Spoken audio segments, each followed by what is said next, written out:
Amados irmãos e irmãs,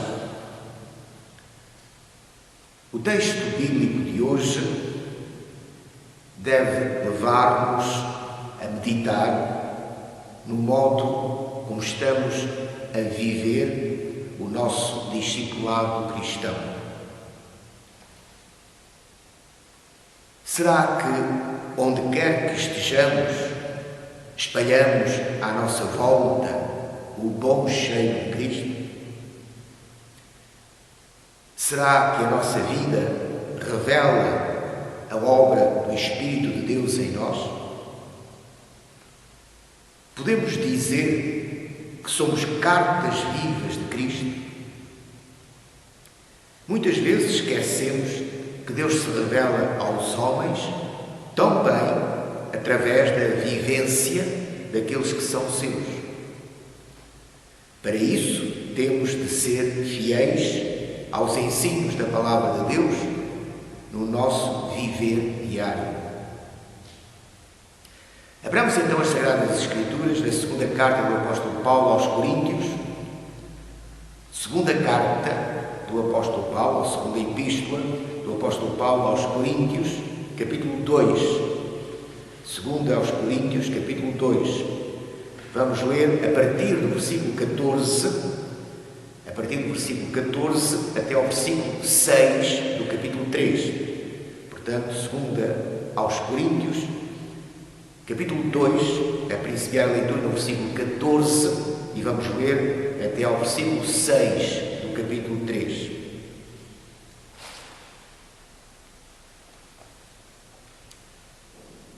E graças a Deus que sempre nos faz triunfar em Cristo e, por meio de nós, manifesta em todo o lugar o cheiro do seu conhecimento. Porque para Deus somos o bom cheiro de Cristo, nos que se salvam e nos que se perdem. Para estes, certamente, cheiro de morte para morte, mas para aqueles, cheio de vida para vida. E para essas coisas, quem é idóneo? Porque nós não somos, como muitos, falsificadores da Palavra de Deus. Antes, falamos de Cristo com sinceridade, como de Deus na presença de Deus. Porventura, começamos outra vez a louvar-nos a nós mesmos? Ou necessitamos, como alguns, de cartas de recomendação para vós ou de recomendação de vós? Vós sois a nossa carta, escrita em nossos corações, conhecida e lida por todos os homens. Porque já é manifesto que vós sois a carta de Cristo, ministrada por nós e escrita não com tinta, mas com o Espírito do Deus vivo. Não em tábuas de pedra, mas nas tábuas de carne do coração. E é por Cristo que temos tal confiança em Deus. Não que sejamos capazes, por nós, de pensar alguma coisa como nós mesmos, mas a nossa capacidade vem de Deus, o qual nos fez também capazes de ser ministros do Novo Testamento, não da letra, mas do Espírito, porque a letra mata e o Espírito vivifica. Oremos então. Damos-te graças pelo teu Espírito, que em nós opera através da tua palavra. Pedimos depois que continues em nós essa boa obra que um dia iniciaste. Tu conheces a situação de cada um daqueles que está escutando neste momento a tua palavra. Tu tens certamente um desígnio para cada um. Não é por acaso que estamos a ouvir a tua palavra. É um privilégio maravilhoso que nos concedes, uma graça que nos concedes. Mas, Senhor, agora opera eficazmente em cada um de nós pelo teu Espírito, através da tua palavra, para que realmente a tua palavra fique no nosso coração, na nossa mente, e nós possamos viver pelo poder do teu Espírito em conformidade com a tua vontade, para que possamos ser realmente cartas vivas, para que possamos espalhar à nossa volta o bom cheiro, o bom odor, o perfume de Cristo, para que realmente todos venham também ao conhecimento da salvação que há em Cristo Jesus. Usa-nos, pois, como testemunhas tuas, em qualquer lugar onde nos encontremos. Para isso, faz a tua obra em cada um de nós. E agora, fala-nos pela tua palavra, fala-nos pelo teu Espírito através da tua palavra. É o que pedimos para a tua glória, em nome do Senhor Jesus Cristo.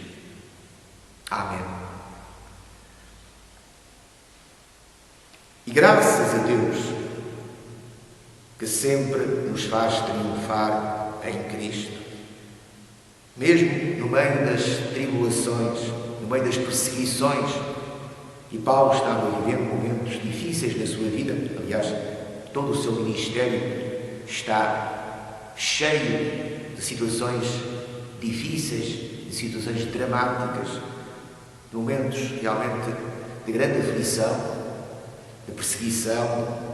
Foi preso, foi apedrejado várias vezes, enfim. O facto é que, se houve alguém que sofreu por amor a Cristo, ao longo do seu ministério, do ministério que Deus lhe confiou, foi o apóstolo Paulo.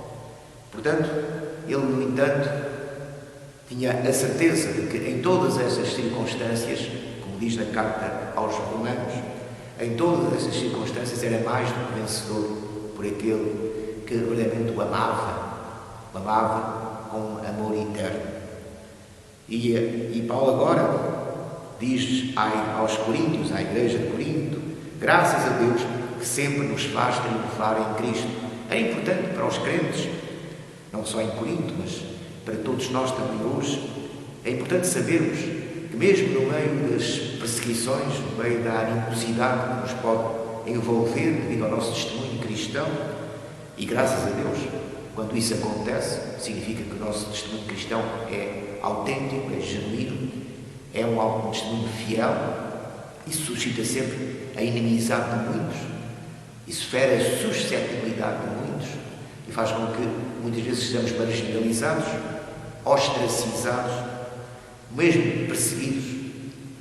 Isso é um privilégio que Deus concede àqueles que são seus, porque realmente há um grande galardão, há um elevado e um altíssimo galardão para aqueles que são fiéis no meio da perseguição e da aflição.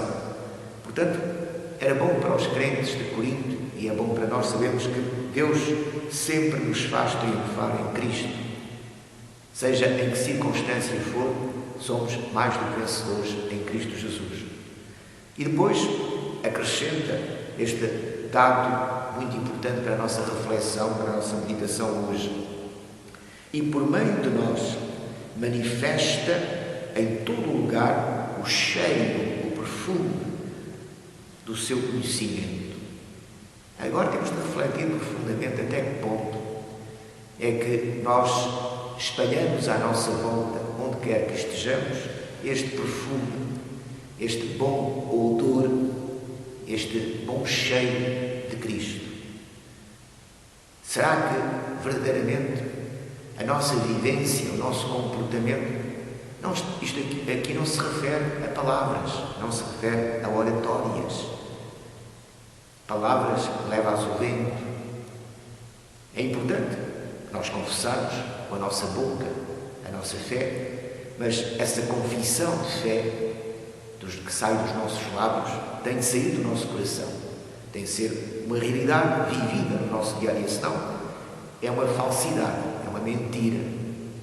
Nós só podemos dizer que somos cristãos e só podemos confessar a nossa fé através dos nossos lábios, quando o nosso comportamento, a nossa vivência reflete essa fé.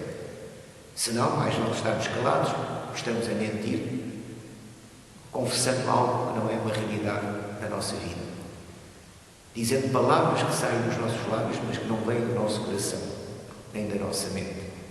Então, é bom que nós possamos refletir no modo como nós nos comportamos no emprego, na nossa vida familiar, com os nossos amigos, quer quando estamos, na nossa vida profissional, quer nos nossos momentos de lazer, de prazer, nas nossas férias, onde quer que estejamos. Será que nós estamos a viver em conformidade com a vontade de Deus? Será que nós estamos a espalhar o perfume de Cristo, o bom cheiro de Cristo, o perfume de Cristo, à nossa volta. E é fundamental que o façamos, porque Paulo acrescenta, e agora algo que nos deve levar também a refletir profundamente em relação às consequências práticas do nosso testemunho cristão. É que muitas vezes temos uma noção um pouco, digamos, muito pessoal e pouco bíblica das consequências do nosso testemunho. E vamos ver o que Paulo nos diz acerca disso. Porque para Deus, claro que creemos profundamente e plenamente que não é apenas a opinião de Paulo. Paulo escreve inspirado pelo Espírito Santo de Deus, é a palavra de Deus. Porque para Deus somos o bom cheiro de Cristo, o perfume de Cristo, nos que se salvam e nos que se perdem. Vamos refletir nisto. Nós temos por vezes a noção, como já disse, muito pessoal, temos uma visão muito pessoal do testemunho cristão da evangelização. E pensamos que o alvo do nosso testemunho é sempre a salvação. Claro que o alvo do nosso testemunho é sempre a salvação. Mas as consequências do nosso testemunho implicam também a condenação daqueles que rejeitam o Evangelho. E isso também está no plano de Deus. Isso também está no plano de Deus. Compreendamos ou não. Isso também está no plano de Deus. E quando Deus envia a sua palavra, como Ele próprio o disse, através do profeta Isaías, a sua palavra nunca voltará para Ele vazia. Fará sempre o que lhe apraz. Portanto, a palavra de Deus, quando é proclamada com fidelidade, quando é mesmo palavra de Deus que sai dos nossos lábios, ela nunca volta para Deus vazia. Ela fará sempre o que aprouver a Deus. Cumprirá todo o desígnio da sua vontade. E nós verificamos, desde o profeta Isaías e já antes do profeta Isaías, e sempre, através da nossa experiência, enfim, de todos aqueles que testemunham de Cristo, que a esmagadora maioria, de um modo geral, rejeita o nosso testemunho, rejeita o Evangelho, rejeita a pregação do Evangelho, rejeita a palavra de Deus. Mas o Senhor diz que a sua palavra não voltará vazia para Ele, mas prosperará em tudo aquilo que lhe apraz. Portanto, irmãos, temos de aceitar esta realidade. Nós espalhamos à nossa volta o perfume de Cristo, através do nosso testemunho cristão, da nossa vivência e também das palavras que saem dos nossos lábios. E depois Deus faz a sua obra. E obviamente que este perfume que irradia de nós, este perfume de Cristo, que irradia de nós e que se espalha à nossa volta, vai ter duas consequências. A salvação de uns e a perdição de outros.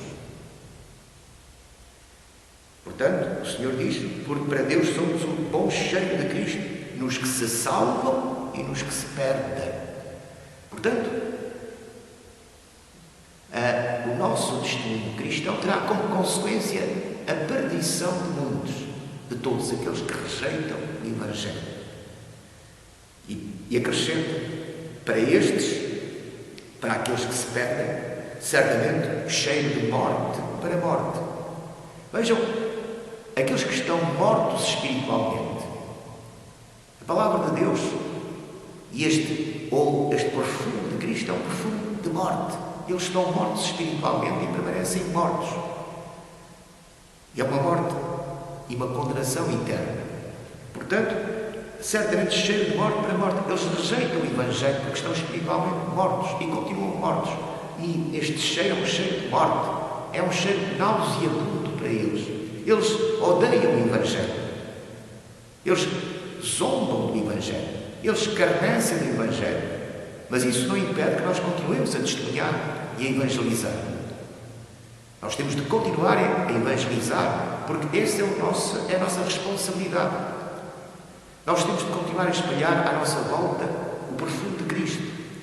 Temos de continuar a testemunhar de Cristo, a ser fiéis a Cristo, a falar aquilo que é a palavra de Deus. Não são os nossos pensamentos, não é o nosso raciocínio. As nossas palavras não devem refletir aquilo que pensamos ou aquilo que raciocinamos, mas aquilo que Deus diz. E, portanto, a fidelidade à palavra de Deus. Claro que é bom e é fundamental e é essencial que a nossa mente seja renovada por Cristo e os nossos pensamentos sejam os pensamentos de Deus. Nós tenhamos a mente de Cristo. Mas não é a nossa mente, não é o nosso raciocínio humano que conta, mas aquilo que Deus diz na sua palavra. E a nossa mente, o nosso raciocínio tem de se conformar à mente de Cristo, ao raciocínio de Deus. Portanto, é isso que reflete a mudança radical daqueles que são de Deus, que Deus opera naqueles que são seus. Ou seja, a mudança radical de mente e de coração, de vida.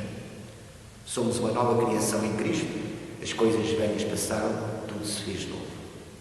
Então, irmãos, para estes certamente cheio de morte para a morte, mas para aqueles que se salvam, cheio de vida para a vida. Portanto, este odor de Cristo, este perfume de Cristo, este testemunho de Cristo, faz com que aqueles testemunhos daqueles que estão mortos sejam vivificados. É um cheiro de vida que dá vida, transmite vida. Todos nós, quando ouvimos o Evangelho, estamos mortos. O homem natural está morto. Mas o Evangelho vivifica aqueles que Deus quer. O Senhor Jesus o disse, que o Pai lhe deu a autoridade para dar vida, para vivificar aqueles que Ele quer. Portanto, este perfume de Cristo que irradia à nossa volta pode ser cheio de morte para aqueles que estão mortos e continuam mortos. É um cheiro de morte para a morte. Mas para aqueles que se salvam, é um cheiro de vida, porque Deus, através deste testemunho, através deste bom perfume, deste bom odor, deste bom cheiro de Cristo, através destes cheiros que nós espalhamos à nossa volta, quando testemunhamos de Cristo, através deste odor, deste perfume, Ele vai dar vida àqueles que estão mortos espiritualmente. É um cheiro de vida para a vida. Claro que, para sermos instrumentos de Deus nesta realidade, nós não somos idóneos, não temos capacidade. É Deus quem nos capacita. Para estas coisas, quem é idóneo? Nós não somos idóneos, não temos capacidade, mas é Deus que nos dá a capacidade. Só Deus nos pode usar. Portanto, para podermos ser testemunhas fiéis de Cristo e para podermos ser instrumentos de vivificação daqueles que estão mortos, ou seja, instrumentos de salvação, para que possamos ser instrumentos de salvação, temos de ser capacitados por Deus. É Ele quem nos capacita. Nenhum de nós é idóneo. Nenhum de nós tem em si mesmo capacidade para verdadeiramente poder ser usado por Deus. Quando Deus nos quer usar, é Ele que nos capacita. E depois, também pensamos que se pode interpretar esta interrogação de Paulo num outro sentido, para compreender este grande mistério. Porque é que uns se salvam quando ouvem o Evangelho e outros permanecem mortos, permanecem espiritualmente mortos e condenados? Porquê? Quem é que é idóneo? Quem é que tem capacidade para compreender este mistério de Deus? O mistério da salvação. O mistério de Deus, o mistério da salvação. Por que razão é que nós pregamos o Evangelho? Tantos são salvos e tantos são condenados. Por que razão? Já os discípulos, na parábola, os discípulos interrogavam o Senhor Jesus acerca da parábola do trigo e do joio. E nesta parábola do trigo e do joio, os servos daquele do Senhor que tinha semeado a boa semente diziam: mas não semeaste tu boa semente? Por que razão é que aparece agora o joio no meio do trigo? Por que razão é que aparece agora o joio? Foi o inimigo que fez isso. Foi Satanás que fez isso. Foi Satanás que espalhou o joio no meio do trigo. E agora, até à ceifa, subsistirá no mundo sempre o joio e o trigo. Só no final é que o joio será destruído, será separado definitivamente e destruído. Por enquanto, o Evangelho faz uma separação uma separação temporária, apenas temporária, entre o trigo e o joio. Aqueles que creem no Evangelho revelam que são o trigo. Aqueles que rejeitam o Evangelho são o joio. E o joio e o trigo subsistirão neste mundo, porque a seara é o mundo. Portanto, o campo é o mundo. O campo é o mundo. E, portanto, Deus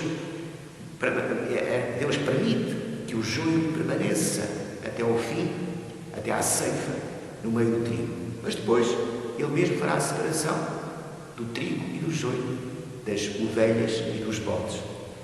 Mas ao longo, este é o grande mistério, é o grande mistério da salvação. E ao longo da nossa peregrinação terrena, ao longo da história, quer no Velho Testamento, quer no Novo Testamento, ao longo da história, sempre no mundo, há aqueles que aceitam a palavra de Deus, que são, por vezes, um pequeno número, um pequeno rebanho, um remanescente fiel, como já acontecia em Israel. E há aqueles que rejeitam o Evangelho. Portanto, nós não devemos desanimar, devemos estar... Por que razão é que isto é importante? Porque muitas vezes nós, no nosso raciocínio humano, no nosso sentimentalismo humano, legítimo, nós queremos, aliás, Deus quer a salvação de todos os homens, não apenas dos judeus, não é? E, portanto, nós, muitas vezes, também interpretamos de uma forma muito universal essa afirmação de Paulo a Timóteo e pensamos que todos se salvarão. Basta só escutar o Evangelho. E depois ficamos, digamos, decepcionados, frustrados, desanimados, quando vemos tantos e tantos rejeitarem o nosso testemunho, e depois podemos mesmo até pensar que o problema está em nós. Bem, o problema só está em nós se não formos fiéis ao Evangelho. Se realmente então podemos refletir se estamos ou não estamos a ser fiéis ao Evangelho, se aquilo que estamos, se a nossa vivência e as nossas palavras estão ou não estão em conformidade com a palavra de Deus. Mas se as nossas palavras e o nosso comportamento estão em conformidade com a palavra de Deus, pois o problema não é nosso, o problema é daqueles que rejeitam o Evangelho. Já aconteceu isso com Jesus Cristo. Quantos e quantos rejeitaram o testemunho de Cristo? E não há testemunho mais perfeito. É a revelação perfeita de Deus. É Cristo Jesus. E, no entanto, a esmagadora maioria, até mesmo do povo de Deus, do chamado povo de Deus, do chamado povo de Deus, não era o verdadeiro povo de Deus, não eram os verdadeiros israelitas, mas até esses rejeitaram e crucificaram a Cristo. Depois nós vemos não só os falsos, os profetas, no Velho Testamento, como eles testemunhavam fielmente, aqueles que eram fiéis testemunhas de Deus e que preferiam a palavra de Deus, que eram verdadeiros profetas. Assim diz o Senhor Jeová. E esses que proclamavam a palavra de Deus eram quase sempre perseguidos e muitos foram mortos. E o seu testemunho era rejeitado, a sua palavra era rejeitada, a palavra de Deus era rejeitada. E ao longo da história da Igreja o mesmo tem acontecido. Muitos e muitos, aqueles que são fiéis à palavra de Deus, sofrem perseguição, sofrem incompreensão, como já dissemos, e o seu testemunho é rejeitado. Mas isso não nos deve levar ao desânimo nem à frustração. Nós pensamos muitas vezes na nossa mentalidade humana, no nosso humanismo, sentimentalismo humanista. Nós pensamos que pronto, basta nós, como nós, aqui para nós, o Evangelho é boa nova, a boa nova é tão maravilhosa, e nós aceitamos um dia essa boa nova com tanta alegria, com tanto entusiasmo, mas esquecemos que isso é obra de Deus em nós. Isso é graça de Deus, é poder do Espírito Santo. Mas nós pensamos, muitas vezes, não meditamos nestas realidades. Mas assim como nós aceitamos o Evangelho com tanta alegria, com tanto entusiasmo, por que razão é que os outros não aceitam o Evangelho com a mesma alegria, com o mesmo entusiasmo? E ficamos frustrados e desanimados, porque esquecemos que esse bom perfume que estamos a espalhar é cheio de vida para vida e cheio de morte para morte. E para estas coisas, para compreender estas coisas, quem é que é idóneo? E para testemunhar com fidelidade quem é que é idóneo? Mas é Deus que nos capacita e nos torna idóneos. E também nos pode tornar idóneos para compreender este mistério. quando somos humildes e nos submetemos à revelação de Deus. Porque nós não somos, por isso é que Paulo acrescenta, porque nós não somos como muitos falsificadores da palavra de Deus. Há muitos que falsificam a palavra de Deus. Não, portanto, vejam, se no nosso tempo isso é abundante, infelizmente, as igrejas vivem em momentos de grande apostasia, na sua esmagadora maioria. São poucos hoje aqueles que são fiéis à palavra de Deus, muito poucos as igrejas que são fiéis, e os pastores e os missionários e os evangelistas que são fiéis à palavra de Deus são muito, muito poucos. A esmagadora maioria falsifica, e de que maneira, a palavra de Deus. Para a direita e para a esquerda há só falsificação da palavra de Deus. E são poucos aqueles que permanecem fiéis à palavra de Deus. Já no tempo de Paulo, nós não somos como muitos falsificadores da palavra de Deus. Antes falamos de Cristo como sinceridade. É preciso sermos sinceros. E sinceros implica fidelidade à palavra de Deus. É aquilo que Deus diz. Não procuramos mudar aquilo que Deus diz. Esse é o problema. Não procuremos mudar aquilo que Deus diz por causa do nosso raciocínio, por causa daquilo que nós pensamos ou sentimos. Pelo contrário, aquilo que nós pensamos e sentimos é que deve ser transformado por aquilo que Deus diz. Não é aquilo que Deus diz que tem de ser transformado por aquilo que nós pensamos ou sentimos. Em relação ao problema que falámos há pouco, não podemos, porque, enfim, pensamos que todos os homens têm que ser salvos, ou que devem ser salvos, como se nós fôssemos Deus. Então nós pensamos que o Evangelho tem que ser sempre para a salvação, mas não, o Evangelho não é sempre para a salvação, é também para a perdição. Isto é o que a palavra de Deus diz. E nós temos que nos submeter à palavra de Deus. Não podemos falsificar a palavra de Deus e pegar num texto como Deus quer que todos os homens se salvem, quando está a referir-se precisamente à salvação dos gentios. Porque muitos pensavam que eram só os judeus que se salvavam, tinham que ser circuncidados. E só depois é que podiam ser salvos. Não. Paulo diz não. Deus também quer que os gentios se salvem, que todos os homens se salvem, não apenas os judeus. E vamos pegar neste texto e vamos falsificar a palavra de Deus e vamos dizer não há eleição de Deus. Deus quer, portanto, a salvação de todos os homens, portanto, todos os homens vão ser salvos. Independentemente, como dizem alguns, de crerem ou não crerem na palavra de Deus. E vamos assim falsificar a palavra de Deus, que diz que só aquele que crê é que é salvo. Quem não crê está condenado. Isto é o que diz a palavra de Deus. E nós não podemos falsificar a palavra de Deus. Temos que nos submeter à palavra de Deus. E, portanto, Paulo diz, nós não somos como muitos falsificadores da palavra de Deus. Antes falamos de Cristo com sinceridade, como de Deus na presença de Deus. Cristo é Deus. É a revelação plena de Deus. E Paulo confessava na presença de Deus. Isso, portanto, implicava sinceridade. Não há possibilidades de testemunharmos de Cristo com hipocrisia. Isso é sermos falsos profetas, falsas testemunhas de Cristo. E depois Paulo diz, porventura começamos outra vez a louvar-nos a nós mesmos. Muitas vezes é difícil, por vezes é difícil, nós não podemos deixar humanamente de defender o nosso ministério. Mesmo até para dar crédito ao nosso ministério perante outros. E esse era o grande dilema de Paulo. Ele queria em tudo glorificar a Cristo. Era, digamos, para ele, certamente era também uma realidade, o lema de João Batista. Importa que ele cresça e que ele diminua. Mas, para que o seu testemunho, o seu apostolado tivesse impacto, era necessário que, muitas vezes, que ele mostrasse essa idoneidade, essa capacidade que Deus lhe tinha dado. E isso fazia com que muitos pensassem que ele estava outra vez a louvar-se a si mesmo. Não. O alvo não era louvar-se a si mesmo, mas dar crédito ao seu apostolado. Mostrar, portanto, a chamada de Cristo como uma realidade no seu apostolado. E depois Paulo diz, nós não necessitamos, como alguns, de carta de recomendação.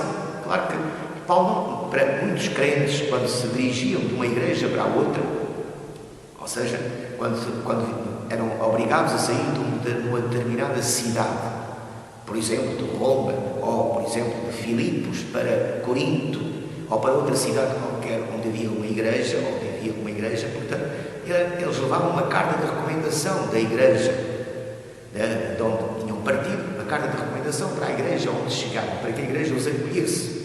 Porque a igreja, porquê? Porque a igreja para onde eles iam não os conheciam. E porque a igreja para onde eles iam não os conheciam, levavam uma carta de recomendação da igreja de onde tinham saído. E Paulo diz que ele não precisava disso, ele era bem conhecido. Mais ainda, os próprios crentes em Corinto eram fruto, da sua esmagadora maioria, eram fruto do ministério de Paulo. Foi precisamente através da pregação de Paulo, através do bom cheio de Cristo que espalhava por Paulo à sua volta, que estes homens e mulheres de Corinto tinham sido, portanto, atraídos a Cristo e tinham sido, portanto, convertidos a Cristo pelo poder do Espírito Santo. Portanto, e Paulo diz: vós sois a nossa carta, nós não precisamos de recomendação para vós, nem sequer que vós nos recomendais a outros. Todos conhecem o meu apostolado, todas as igrejas conhecem o meu apostolado.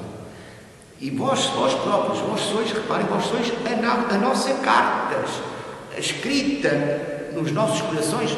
Portanto, Paulo amava esta igreja, amava estes crentes. Era uma carta escrita nos nossos corações, conhecida e lida por todos os homens. Todos os homens podiam constatar o testemunho que estes crentes davam. É certo, muitas vezes não era o testemunho perfeito que devia ser, mas pelo menos mostravam, pelo menos num número razoável de crentes em Corinto, mostravam a realidade, os dons do Espírito, a realidade do Espírito na sua vida, do poder do Espírito na sua vida. E por isso Paulo diz: vós sois a nossa carta, escrita em nossos corações, conhecida e lida por todos os homens, porque já é manifesto que vós sois a carta de Cristo. Reparem, a carta de Cristo. Como já dissemos há pouco no início, esquecemos muitas vezes que Deus se revela aos homens, não só na criação, essencialmente através da sua palavra, mas que Deus se revela também através do nosso testemunho cristão. Muitas vezes, antes das pessoas terem um contacto com a palavra de Deus escrita, um contacto com Cristo através da palavra de Deus, têm um contacto com Cristo através do nosso testemunho.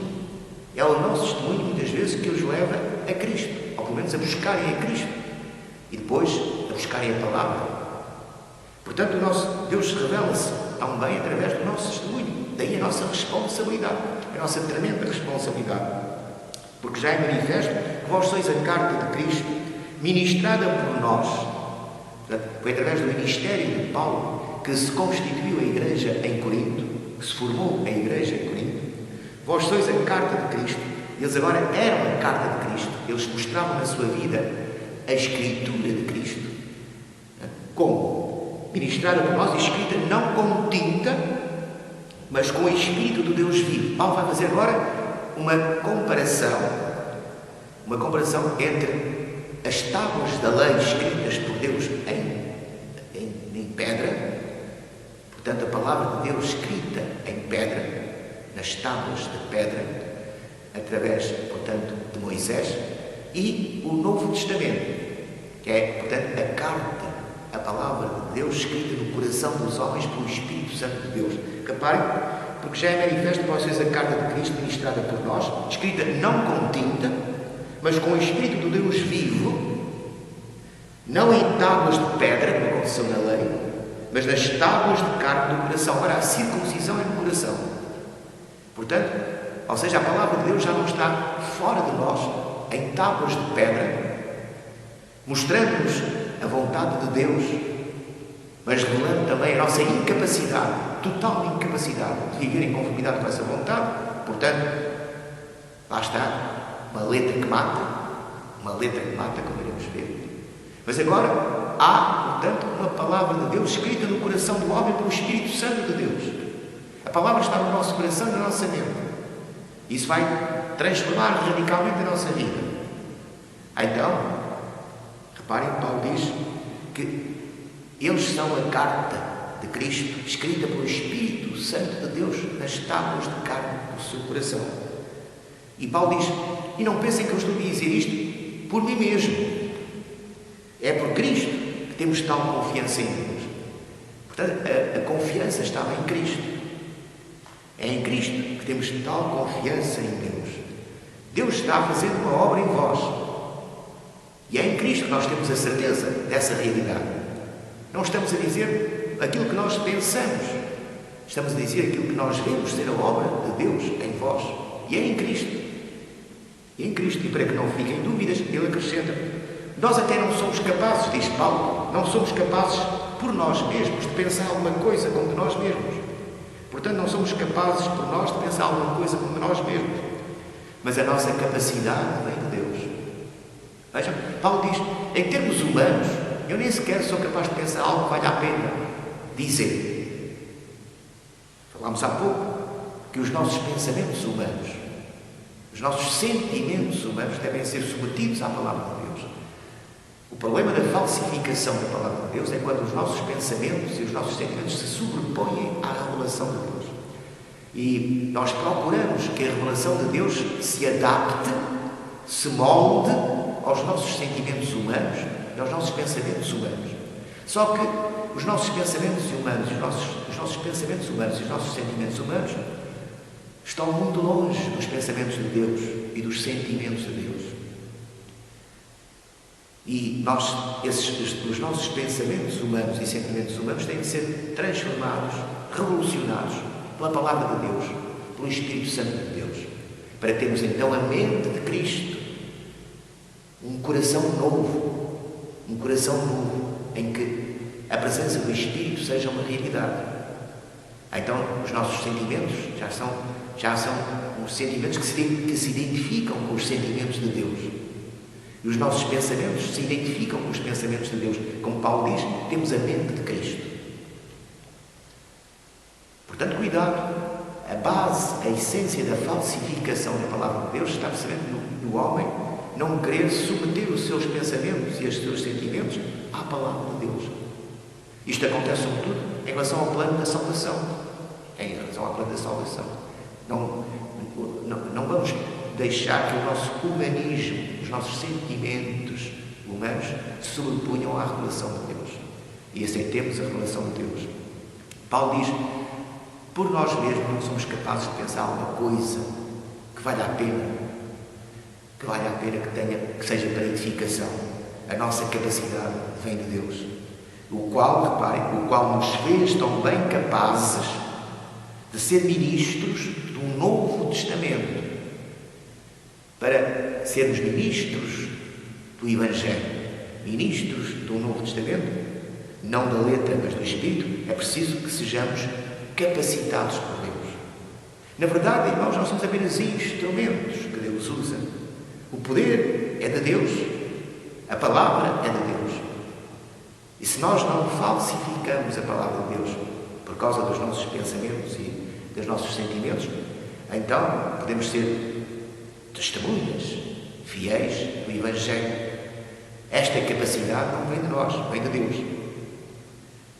E esta obra é uma obra do Espírito de Deus. Portanto, as cartas vivas de Cristo, que somos nós, quando somos fiéis testemunhas de Cristo, as cartas vivas de Cristo, ou seja, quando os homens e as mulheres à nossa volta podem conhecer a Cristo através das nossas vidas e, portanto, podem conhecer a Cristo porque as nossas vidas revelam Cristo.